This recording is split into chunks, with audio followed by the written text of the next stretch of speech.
excited to introduce Ebony Alexander.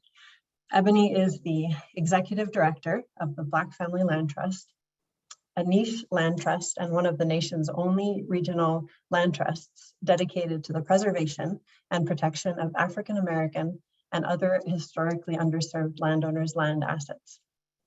Ebony currently serves on the American Farmland Trust, the Sustainable Forestry Initiative, and the North Farm Stewardship Association. In 2020, Ebony was awarded the Gerald P. McCarthy Award for Leadership in Environmental Conflict Resolution from the Institute of Engagement and Negotiation at the University of Virginia. A native of Maryland, Ebony lives in rural Virginia on land that has been in her family for generations. She is a proud Virginian, avid reader and lover of history, and grandmother of two. Ebony can trace her family's history in Virginia to the mid-1750s. Ebony, welcome, and thank you so much for being here. I think you are muted.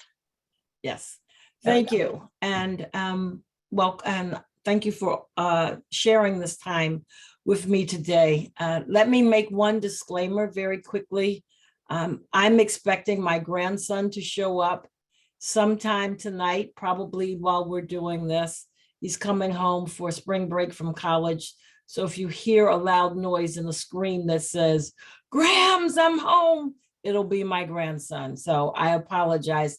I left a note on the front door saying, "I'm doing a Zoom, please don't make noise," but I'm sure he's 18 going on 19, he won't see the note. So I apologize in advance should he show up. So let me tell you a little bit about me and about the BFLT and what we do. As Lenora said in the introduction, I live on land here in Southside Virginia that's been in my family since the late 1700s, early 1800s. Free slave, black and white. My great grandmother was born on this land. She was born enslaved. And we have been kind of hanging out here for a long time. I have a very different relationship with land. I didn't know what my relationship was with the land until, I guess, after I came back to the land. As a child, I always would say to my dad, "Don't sell the land in Virginia," his inheritance that he got from his father. I'd say, "Don't sell the land, I'm going to live on it, I'm going to live on it." Growing up outside of Baltimore City and Baltimore County, he never believed that I would want to live on the land. He never thought that that would happen. So when I took a job in North Carolina and said to him, "Okay, I'm going to live on the land now," he just kind of looked at me like I was crazy and said, "Yeah, okay." And I always remember one story. It was the first Christmas that I was in this house, and I had gone back to Baltimore to pick up my parents to bring them home here with me in Virginia to spend the Christmas and New Year holiday with me. And I'm a horrible daddy's baby. I'll just put that out there. So by this time, my dad was in his mid-80s and he was in a wheelchair. He had vascular problems and had lost both legs. And so he was in a wheelchair. My mother, who is a Virginian as well, hates the dark, hates the woods, hates the country. I live a quarter of a mile off the road. So I said to my uncle next door, my dad's baby sister's husband, "Please make sure that the lights are up by the time we get back tonight, because if the lights aren't up, you know that my mother is not going to get out of the car because she's not coming in if there are no lights outside." So I prayed the whole time to Baltimore. I prayed all the way back. And as I'm coming down the driveway, my parents are saying, "Well, where are you going?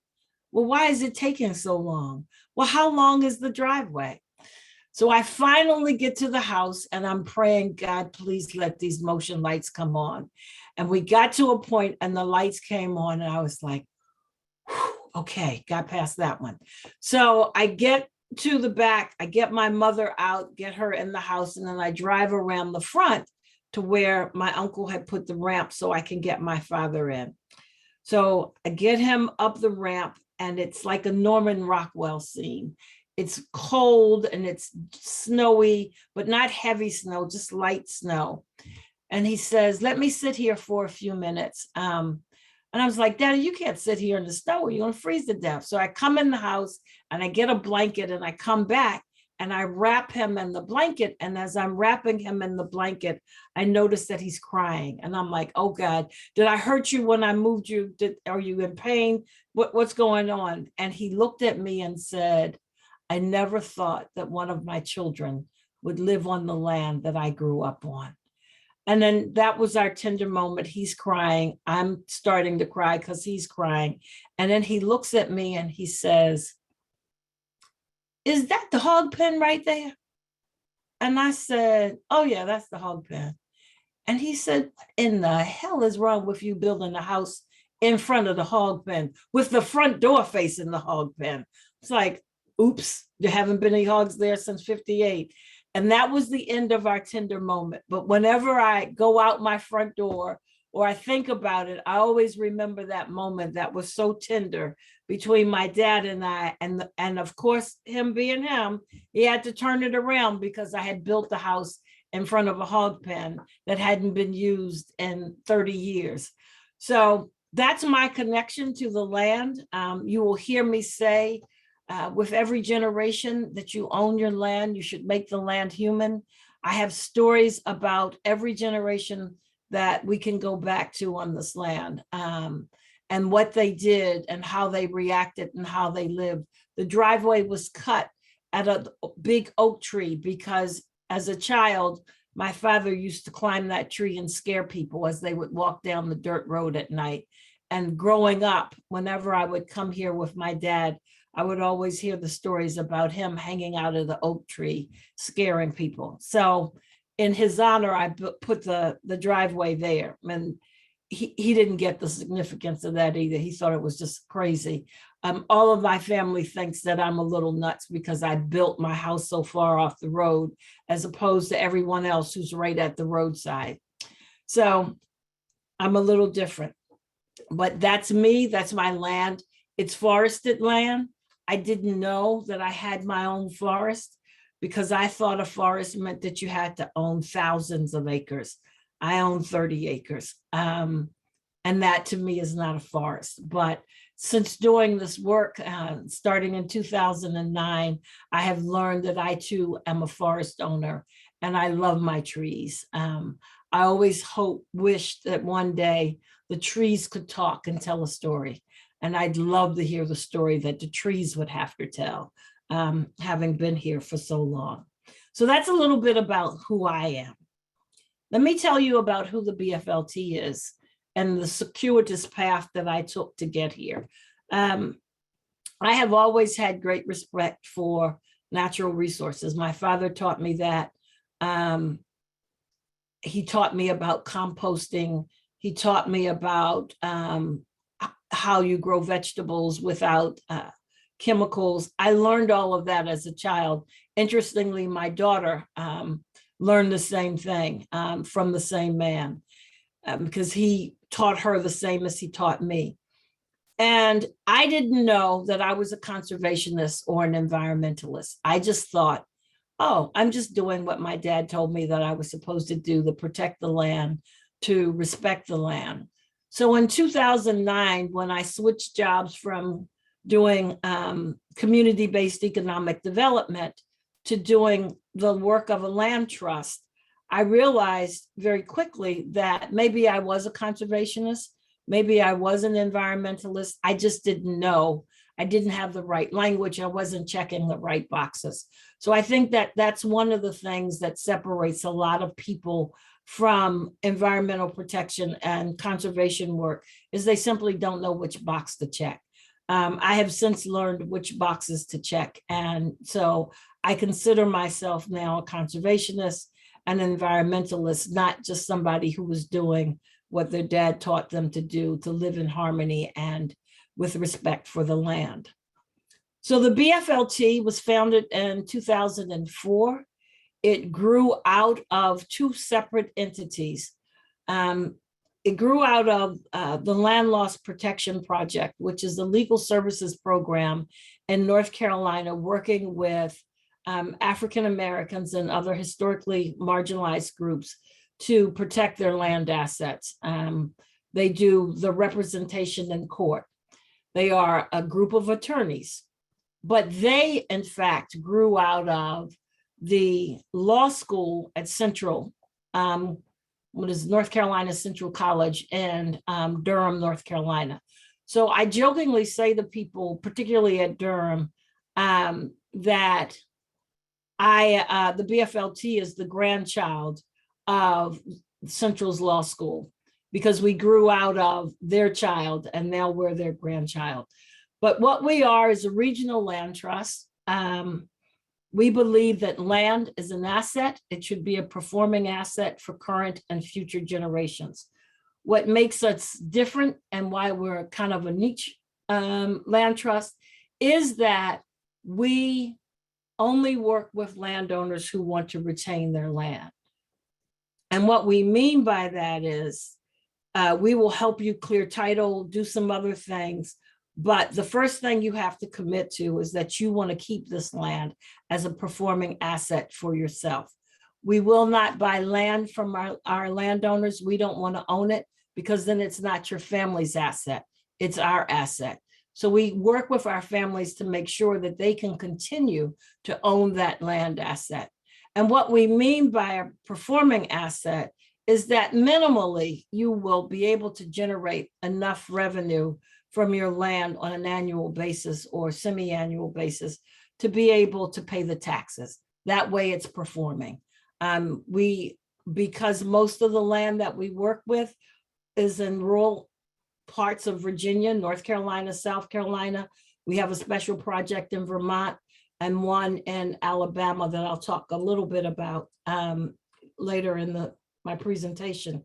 But when we can help you protect that land, we can help you stabilize your family and some other things. You have to appreciate land loss in the African American community. I'm sure many of you have seen or heard the statistics. The 1920s was the height of African American land ownership.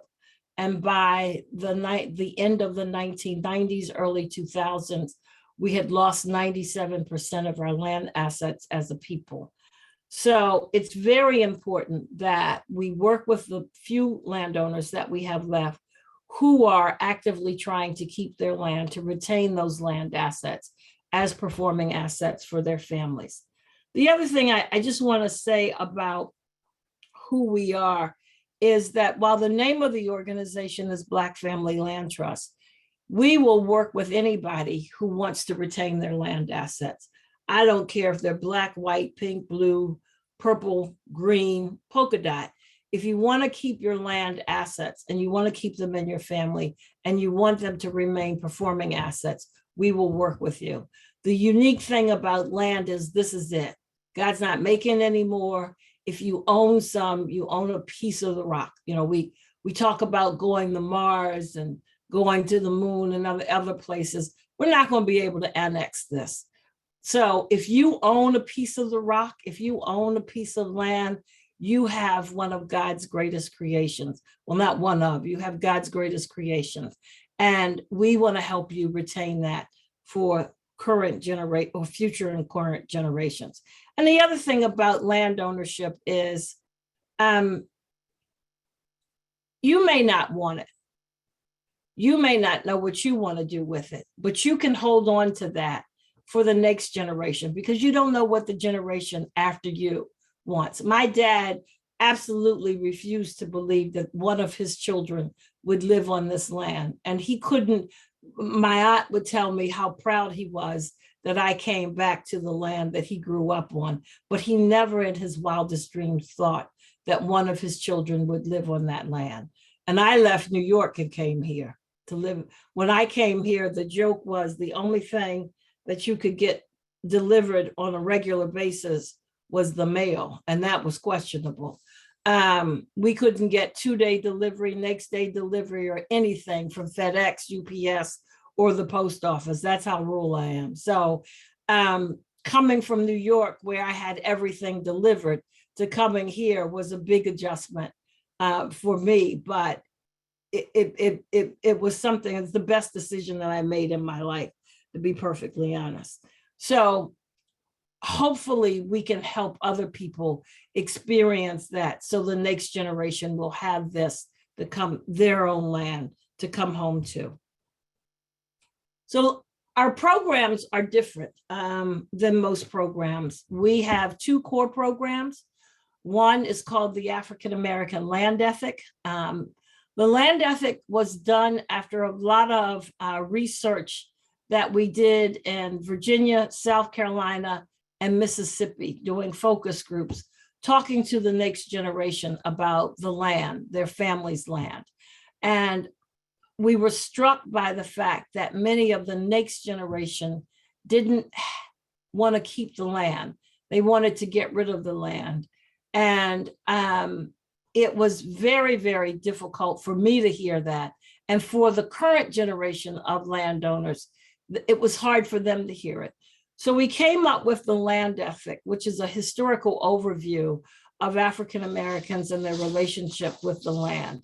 And it's based on 3 concepts. The first concept is phenomenology. And phenomenology is a huge word that simply means your relationship with events. It's with time and place, so that you can collect those stories. It's how we collect the stories from each one of our landowners. And when I finish this, I'll tell you something that we do. And then we use a land ethic definition from Aldo Leopold. And then finally, we use a definition of cultural competence. It's an old definition that's not used anymore, but it was used by the US Department of Health and Human Services for their minority health program. And it simply is that when you start to talk with people, you reach out to them and work with them in culturally sensitive language. You understand and try to understand who they are and what their culture is, what's important to them, how you talk to them about what they have or what you're trying to do with them. So with those 3 concepts, we have built a whole program that we call the African American Land Ethic. It's a presentation that we do. It's been copyrighted by the US Patent Office or Copyright Office. And we have seen how this program has helped change people's lives, the next generation particularly, about their relationship to the land and why they now want to hold on to that land that prior to this they didn't want to. So that's something that we're very pleased with. That the land ethic, oddly enough, grew out of the next program. The first program that we did in 2010, when I came, was something we call the WRAP program. It's Wealth Retention Asset Protection. And it was interesting in that the WRAP program didn't have a real introduction. It had this very long, and as they said in my introduction, I'm a lover of history. So I had this long historical overview that was the introduction to the WRAP program. And it started to gain its own momentum, and it turned into the land ethic. The WRAP program, on the other hand, it's 5 basic strategies that we use to help landowners retain their land assets and to retain those assets as a performing asset. So the first strategy in the WRAP program is the resolution of heirs property. And for many of you, you may have heard of heirs property, but you may not understand the concept of heirs property. Heirs property is simply ownership in common, and it follows the bloodline. So what will happen in a situation with heirs property is we'll have the deed that may be in the grandfather's name or even the great-grandfather's name. And everybody in that bloodline is now entitled to that land. They all own it and they own it equally. And it's called heirs property. it is one of the leading causes of land loss in the African American community today. So we work very hard with our families to resolve heirs property. And there are so many, we have a sheet that we use called Mythbusters. And it talks about all the things that people think that if they're doing, that they own the land and they have more rights than somebody else. If I pay the taxes, I have more rights than somebody else. Or if I live on the land, I have more rights. None of that is true. The other thing that has always proven interesting to me when we're working with families around heirs property is people don't realize when you become an heir. If your parent is in that bloodline and they're still alive, you're not an heir yet. You're just somebody who is in the family. You don't become an heir to that property until after the person above you is deceased. And that's always difficult for people to understand. So we work very hard with that. We were one of 3 lead organizations that was responsible for getting the Uniform Petition Heirs Property Act adopted in Virginia in 2020. In 2020, 3 states adopted the Heirs Property Uniform Petition Act. That was North Carolina, Mississippi, and Florida. Since then, New York and California have adopted it. We are working very closely with coalitions in North Carolina, DC, and Maryland to get heirs property adopted there. And you may say, well, why is that important? Well, it's important because people lose their land through what you have probably heard, a petition sale. And that's when one of the family members petitions the court to sell the property. It's usually a family member who has no real connection with the family, or it's someone who has bought a family member's share. And for me, that's one of the hardest things to conceptualize. Number one, I don't have anything really tangible. I just own a share of this, and I can sell this unidentified share to somebody outside of my family, and now they are part of the family and they can help move this petition sale. What happens in petition sales is those who want to keep the land usually are marginally, or have marginal incomes. They can't afford the price that the person is trying to sell it for. It ends up being sold on the courthouse steps, usually, or we've found a lot of times that it's done kind of an inside dealing kind of thing, where the bid goes, how much it's going to be. So with all of that, we were able to adopt the Uniform Petition Act in Virginia.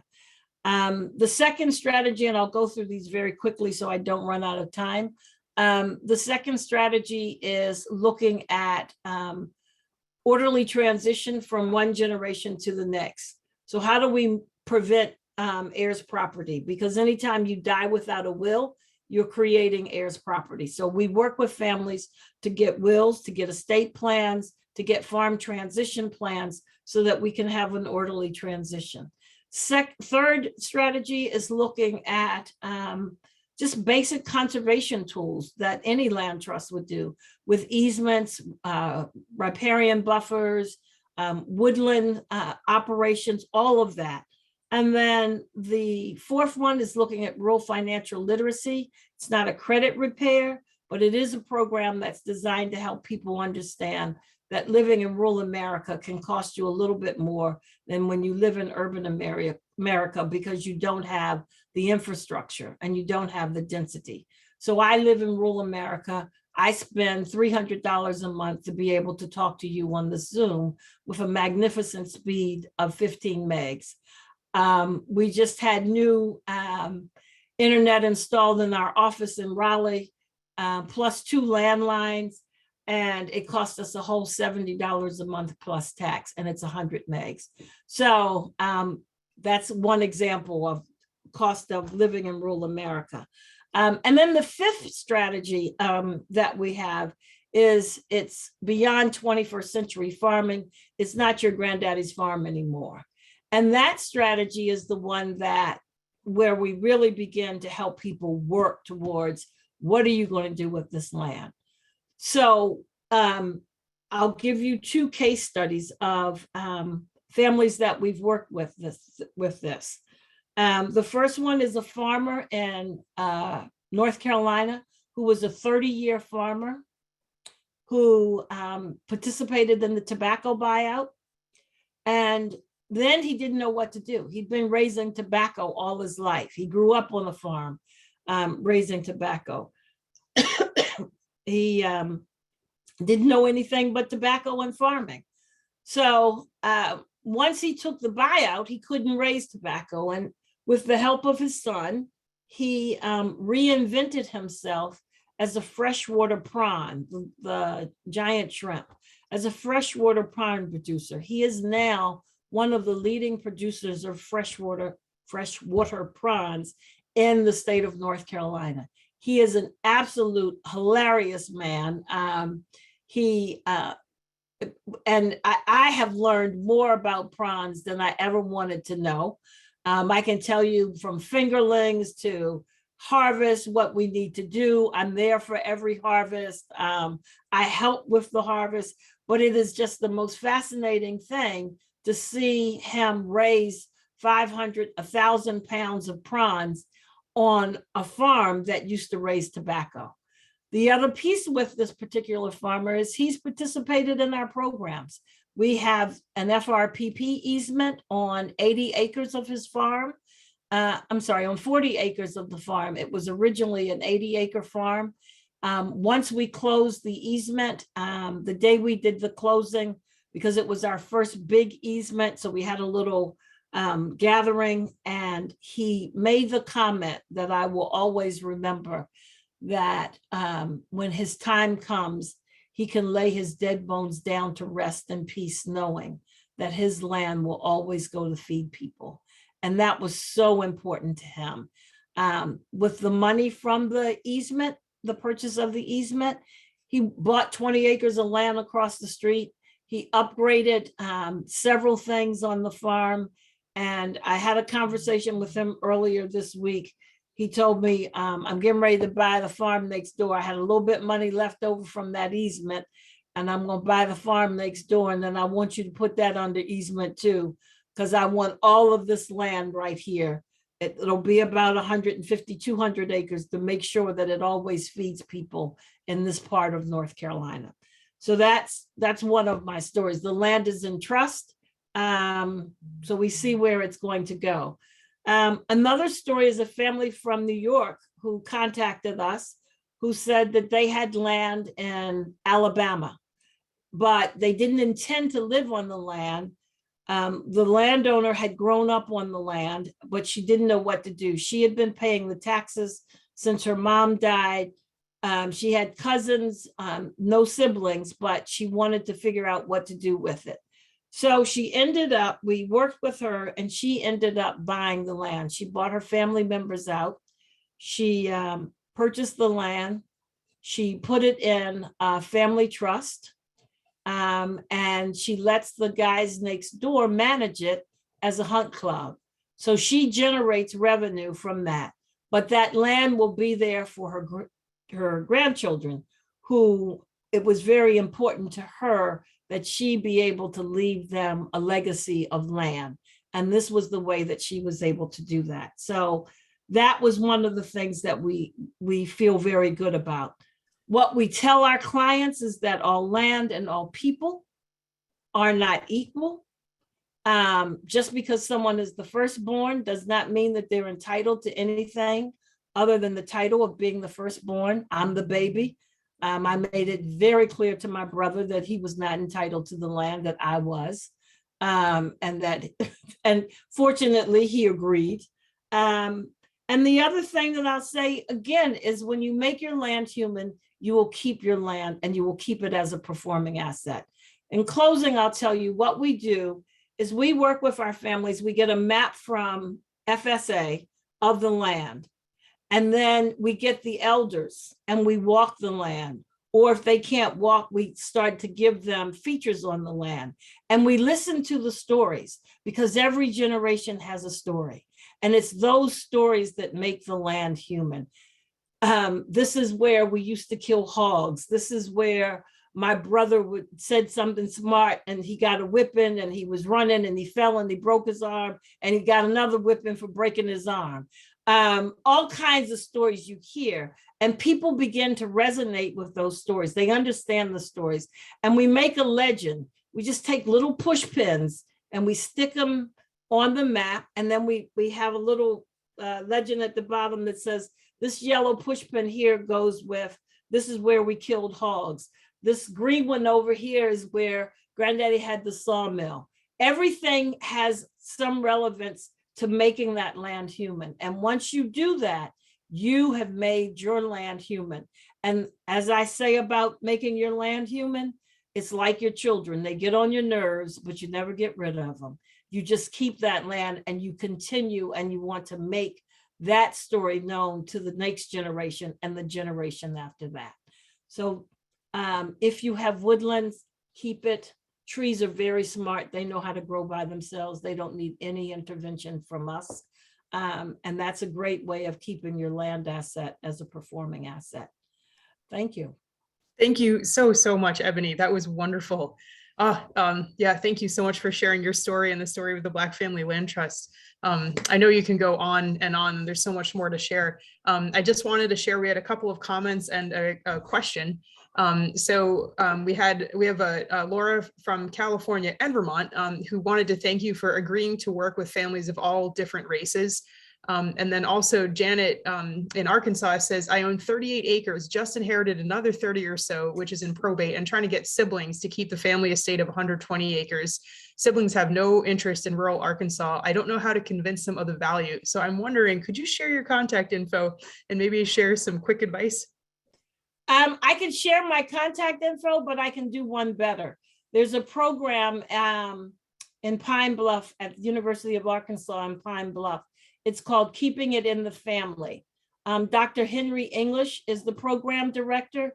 If you contact Dr. English's office, they can work with you. If you want to contact me, I can give you their phone number. But it's called Keeping It in the Family. It's with, and that program is specifically designed to work with landowners who have forested land. We are part of a program with the American Forest Foundation, along with 7 other states that are working to keep forested land in the family with African Americans and others who want to retain their land assets. Awesome. Thank you so much. I'm afraid we probably better move on with the program, but if you can share your contact info in the chat when you have a sec, then that would be great. And thank you again so much for your time. Bravo. All right.